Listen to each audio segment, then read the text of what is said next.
نحمده ونصلي ونسلم على رسوله الكريم اما بعد فاعوذ بالله من الشيطان الرجيم بسم الله الرحمن الرحيم أذلك خير نزلا أم شجرة الزقوم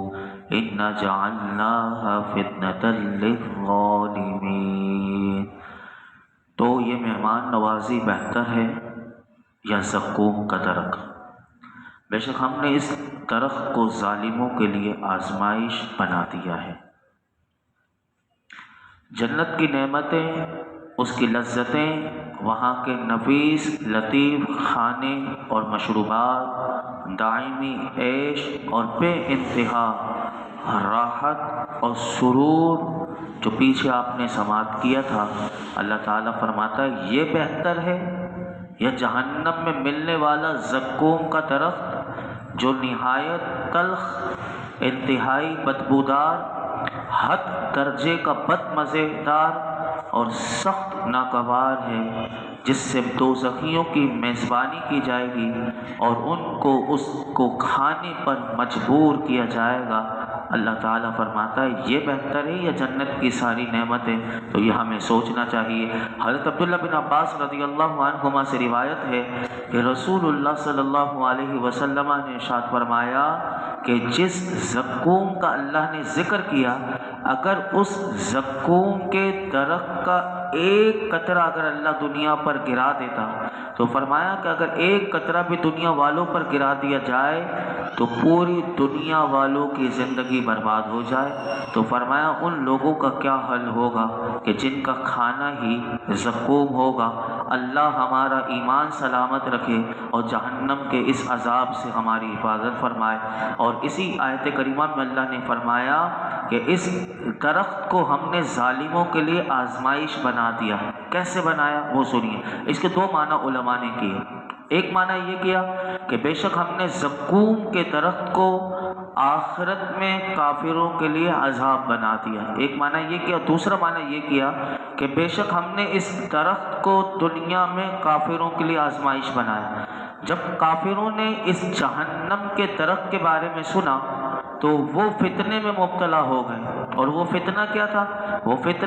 وہ فتنے کے سبب انہوں نے قرآن پر اور نبی پاک صلی اللہ علیہ وسلم کی نبوت پر طعن یعنی زبان درازی کرنے لگ گئے، اور وہ درخت کو سوچنے لگے کہ وہ کہنے لگے کہ ممکن ہے، یہ کیسے ممکن ہے کہ آگ میں درخت ہو، حالانکہ آگ تو درختوں کو جلا دیتی ہے، جیسے جنگل میں کسی آگ لگ جاتی ہے تو سارے درخت کو آگ لگ جاتی ہے۔ تو وہ اپنی عقل سے سوچنے لگے۔ اب دیکھیے اللہ نے فرمایا ہم نے ظالموں کے لیے درخت کو آزمائش بنایا، تو انہوں نے اپنی عقل کی کسوٹی پر سوچنے لگے کہ کیسے ممکن ہو سکتا ہے کہ آگ میں اگر درخت ہو، اور آگ تو ہمیشہ درختوں کو جلا دیتی ہے، یہ لوگ اپنی جہالت سے یہ نہ جان پائے کہ جو رب تعالی ایسا حیوان پیدا کرنے پر قدرت رکھتا ہے جو آگ میں زندگی گزارتا ہے اور آگ سے لذت حاصل کرتا ہے، وہ رب العالمین اس بات پر بھی قادر ہے کہ آگ کو درخت یعنی آگ میں درخت کو پیدا فرما دے اور اسے جلنے سے بھی محفوظ رکھے۔ اس کا جواب بھی پھر اللہ نے خود ہی اگلی دو آیات میں دیا۔ سنیے جو انہوں نے اعتراض کیا اللہ نے کیا جواب دیا۔ فرمایا انہا شجرۃ تخرج فی اصل الجحیم قلعوہا کأنہ رؤوس الشیاطین، بے شک وہ ایک درخت ہے جو جہنم کی جڑ میں سے نکلتا ہے، اور اس کا شگوفہ ایسے ہے جیسے شیطانوں کے سر ہوں۔ اللہ تعالیٰ نے کافروں کے اعتراض کا جواب دیتے ہوئے فرمایا کہ یہ جو زقوم کا جو درخت ہے یہ جہنم کی جڑ میں سے نکلتا ہے، یعنی ہم نے جہنم میں ہی اسے پیدا کیا ہے، اور فرمایا اس کی جو شاخیں ہیں وہ جہنم کے ہر طبقے میں پہنچتی ہیں، اور اس کا جو شگوفہ نکلتا ہے فرمایا وہ بدصورتی میں ایسے ہے کہ جیسے کہ شیطانوں کے سر ہو، کہ شیطانوں کے سر نہایت بدحیت ہوتے ہیں اور قبیح المنظر ہوتے ہیں، سانپوں کے پھن کی طرح یہ شیطانوں کے سر ہوتے ہیں۔ فرمایا ایسے ہی چونکہ کافروں کا کفر جو تھا وہ دل میں تھا اور بدعمالیاں وہ ان کے ظاہری جسم میں، خواہ کہ وہ انسانی شکل میں وہ کافر جو ہے وہ شیطان ہے، اللہ نے یہ فرمایا، اس لیے انہیں سزا بھی اسی قسم کی دی گئی۔ اور جب اس درخت کا عنصر ہی آگ ہے، یعنی اس کا مٹیریل ہی آگ ہے، تو پھر بتاؤ کہ اس درخت کو آگ کیسے جلا سکتی ہے؟ یعنی اللہ رب العالمین نے ان کا جواب بھی دے دیا۔ اب ان کے لیے اور کیا سزائیں ہیں، اللہ یہ سزائیں ہمیں محفوظ فرمائے۔ سنیے، یہ بہت جہنم کا منظر کبھی کبھی یاد کیا کریں، یہ قرآن بتاتا ہے، فرمایا فَإِنَّهُمْ لَآكِلُونَ مِنْهَا فَمَالِئُونَ مِنْهَا الْبُطُونَ ثُمَّ إِنَّ لَهُمْ عَلَيْهَا لَشَوْبًا مِّنْ حَمِيمٍ ثُمَّ إِنَّ مَرْجِعَهُمْ لَإِلَى الْجَحِيمِ، پھر بے شک وہ اس میں سے کھائیں گے، پھر اس سے پیٹ بھریں گے، پھر بے شک ان کے لیے اس پر کھولتے پانی کی ملاوٹ ہے، پھر بے شک ان کا لوٹنا ضرور بھڑکتی آگ کی طرف ہے۔ ان تین آیات میں اللہ تعالیٰ نے جہنم میں جو کافروں کو کھانا اور مشروب دیا جائے گا اس کا ذکر کیا۔ اس کا خلاصہ یہ ہے کہ کافروں کو بھوک کی شدت اتنی ہوگی کہ وہ مجبور ہو کر پھر اس جہنمی توڑ میں سے، یعنی جو اللہ نے درخت ہے اس میں سے وہ کھائیں گے اور اس سے اپنے پیٹ کو بھریں گے، اور وہ توڑ اتنا جلتا ہوا ہوگا کہ جب ان کے پیٹوں میں جائے گا تو ان کے پیٹوں کو اندر سے پورا جلا دے گا۔ اللہ اکبر الامان والحفیظ۔ اور اس کی جلانے کی شدت اتنی ہوگی کہ اندر سے پورا سوج چکا ہوگا، اور اس سوزش کی وجہ سے انہیں پیاس کا غلبہ ہوگا، ایک عرصے تک تو انہیں پانی نہیں ملے گا، اور اس کی پیاس کی تکلیف میں رکھے جائیں گے۔ جب وہ پانی انہیں دیا جائے گا تو اللہ فرماتا ہے کہ انہیں گرم کھولتا ہوا پانی ہم دیں گے، اور وہ گرم کھولتا ہوا پانی اس کی گرمی اور ان کی جو سوزش اندر تھی اور اس توڑ کی گرمی اور جلن سے مل کر ان کی جو تکلیف اور بے چینی ہے وہ مزید ہم بڑھا دیں گے۔ اور فرمایا کہ پھر بے شک ان کا لوٹنا ضرور بھڑکتی ہوئی آگ کی طرف ہوگا۔ فرمایا کیونکہ زقوم کا جو کھلانے کا معاملہ اور گرم پانی پلایا جائے گا وہ اس جہنم کے مقام میں نہیں بلکہ دوسری طرف انہیں لے جایا جائے گا اور عذاب کے مقامات کی طرف انہیں منتقل کیا جائے گا، اور ان کی عذاب جب وہ انہیں مل جائے گا تو فرمایا پھر وہ اپنے مقام پر لوٹا دیے جائیں گے، جہاں ان کا جہنم میں جو مقام ہوگا وہاں انہیں رکھا جائے گا۔ پھر اللہ تعالیٰ آگے فرماتا ہے انہم الفوا آباءہم ضالین فہم علی آثارہم یہرعون، کہ بے شک انہوں نے اپنے باپ دادا کو گمراہ پایا تو وہ انہی کے نشان قدم پر دوڑائے جا رہے ہیں۔ کہ اللہ تعالیٰ نے اس کی وجہ بیان کی کہ کافروں کو یہ کیوں مل رہا ہے، اس کے مستحق یہ کیوں بنے، اس کی وجہ بتائی۔ فرمایا کہ انہوں نے اپنے باپ دادا کو گمراہ پایا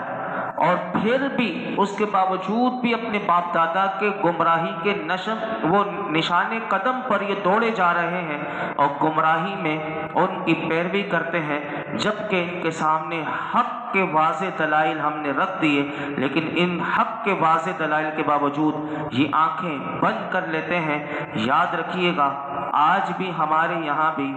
ایسے لوگ پائے جاتے ہیں کہ جو گمراہوں کی پیروی کرتے ہیں۔ علماء فرماتے ہیں کہ اس آیت سے ہمارے لیے بھی یہ پیغام ہے کہ جس طرح بندہ نیک بندوں کی پیروی کرتا ہے اور ہدایت حاصل کرتا ہے تو اسی طرح وہ صراط مستقیم پر چل پڑتا ہے، اور اسی طرح گمراہوں کی پیروی جو ہے وہ ہلاکت کا سبب ہے۔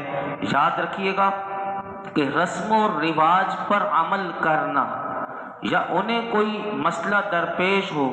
تو اپنے بڑے بوڑھوں کے عمل اور عام لوگوں کے جواب کو دلیل بنا کر اس پر عمل کرنے کے بجائے انہیں چاہیے کہ یہ آیت پیغام دے رہی ہے کہ کسی بھی مستند سنی عالم سے وہ کبھی رابطہ کرے، اگر کوئی بات سمجھ میں نہ آئے تو وہ غلط راستے پر نہ چلے، کسی رواج کو نہ دیکھے بلکہ شریعت اس معاملے میں کیا کہتی ہے وہ شرعی رہنمائی لے کر وہ اس پر چلے گا تو انشاءاللہ صراط مستقیم پر چلے گا۔ اللہ تعالی ہم مسلمانوں کو ہدایت عطا فرمائے۔ آخر میں یہ 4 آیات مختصر اس کا ترجمہ اور مختصر خلاصہ اپنی گفتگو سمیٹتا ہوں۔ فرمایا وَلَقَدْ ضَلَّ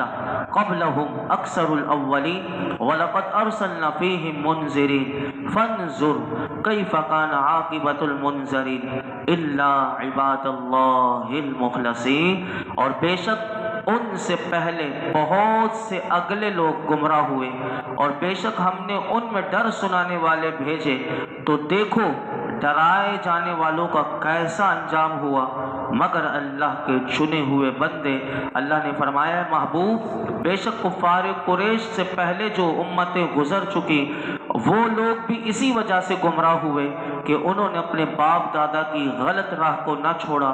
اور جو انہیں حجت اور دلیل ان کے سامنے رکھی گئی اس سے انہوں نے کوئی فائدہ نہ اٹھایا۔ اور بے شک ہم نے ان میں انبیاء علیہ السلام کو بھیجا، ان انبیاء نے انہیں ان کی گمراہی اور ان کی بدعملی کے برے انجام کا خوف انہیں دلایا، لیکن انہوں نے اپنے جاہل باپ داداؤں کی پیروی کو نہ چھوڑا اور انبیاء کے کہنے کو نہ مانا، جس کی وجہ سے